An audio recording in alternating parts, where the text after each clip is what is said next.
నమ శివాయ. మన శివయ్య కథలు యూట్యూబ్ ఛానల్ ప్రేక్షకులందరికీ నమస్కారం. మన ఛానల్లో ఈ వారం 108 నక్షత్రపాద శివలింగాలలో ఒకటి అయిన వృశ్చిక రాశికి సంబంధించిన అనురాధ నక్షత్రం 3వ పాదానికి సంబంధించిన ఆలయ విశేషాలను ఈ వీడియోలో తెలుసుకుందాం.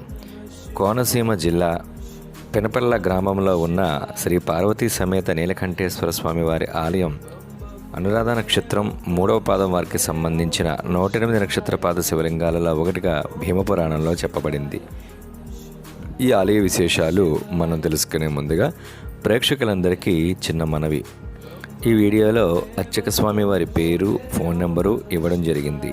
యాత్రికులు వారి నక్షత్రపాద శాంతి కోసం ముందుగా ఆలయాన్ని సందర్శించే ముందు అర్చక స్వామి వారిని ఫోన్లో సంప్రదించి ఆలయాన్ని సందర్శించగలరు. ఎందుకంటే మీరు సందర్శించే ఆలయం ద్రాక్షారామానికి చుట్టుపక్కల ఉన్న గ్రామాలు కాబట్టి ప్రయాణం కొద్దిగా వ్యయ ప్రయాసాలతో కూడి ఉంటుంది. అందువలన ముందుగా అర్చక స్వామి వారిని ఫోన్లో సంప్రదించి వెళ్ళగలరని మనవి. నిత్య సంతోషకారకుడైన ఆ కాలరుద్రుడైన పరమేశ్వరుడు దక్ష ప్రజాపతికి అల్లుడు. అటువంటి దక్ష ప్రజాపతి ఉన్న చోటును ద్రాక్షాయిని అని, అదే కాలక్రమేణా ద్రాక్షారామంగా ఇప్పుడు పిలువబడుతుంది. అటువంటి ద్రాక్షారామానికి దక్షిణ కాశీగా ఖ్యాతిగాంచింది. ద్రాక్షారామ క్షేత్రానికి సుమారు 24 కిలోమీటర్ల దూరంలో తూర్పు దిశగా ఉంది ఈ పెనపళ్ళ అనే గ్రామం. ఆలయం తూర్పు అభిముఖంగా ఉంటుంది. మనకి బెదురుమూడి కొత్తూరు రోడ్డు మార్గంలో పెనపళ్ళ బస్ స్టాప్ నుండి సుమారు 500 మీటర్ల లోపలికి వెళితే ఉంది ఆలయం.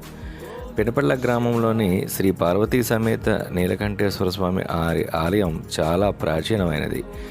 ఆలయ ప్రాంగణంలో మనకి అక్కడ 2 నందులు దర్శనమిస్తాయి. ఒకటి స్థిరనంది, రెండోది చరనంది. గ్రామంలో ఎవరికైనా ప్రసూతి నొప్పులు వచ్చినప్పుడు వాళ్ళకి సుఖప్రసవం అయ్యేటందుకు ఈ చరనందిని ఎటువైపు వారు ఉంటే అటువైపు తిప్పేవారు. ఈ 2 నందులు ఆలయ ప్రాంగణంలో మనం అక్కడ దర్శించవచ్చు. ఈ ఆలయంలో ఉన్న శివలింగం మార్కండేయ మహర్షి ప్రతిష్ఠగా చెప్పబడుతుంది. కాలక్రమంలో ఈ ఆలయం పునర్నిర్మాణం జరిగింది.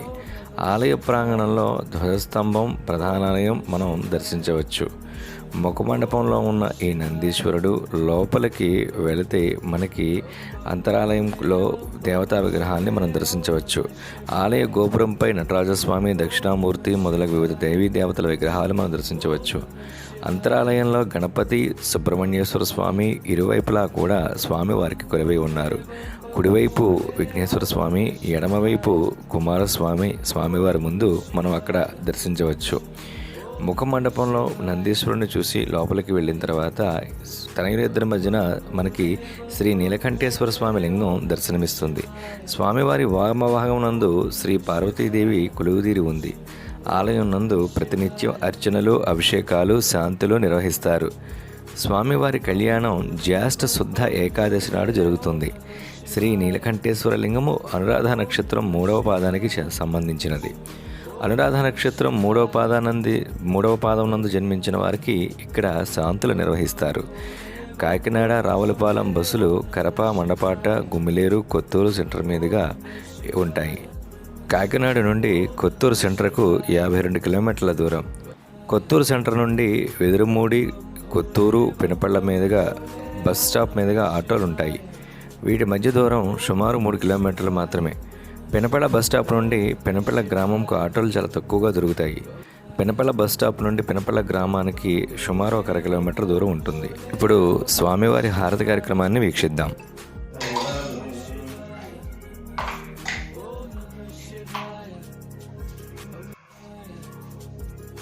सम्राजिं चकराजिं च विश्वीर्याज्ञागृहे लक्ष्मीराश्रयां वेदयामासकं सुजामसि सन्ततश्रीरस्तु समस्तमङ्गलानि भवन्तु.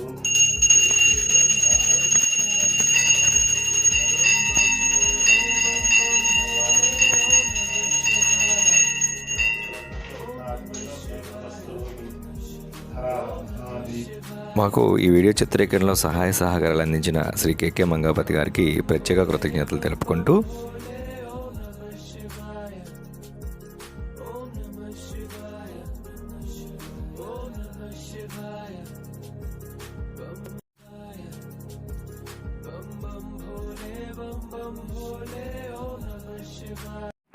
మీకు ఈ వీడియో నచ్చితే లైక్ చేయండి, మీ ఫ్రెండ్స్ అందరికీ షేర్ చేయండి. మా ఛానల్ తప్పకుండా సబ్స్క్రైబ్ చేసి పక్కనే ఉన్న బెల్ సింబల్ నొక్కండి.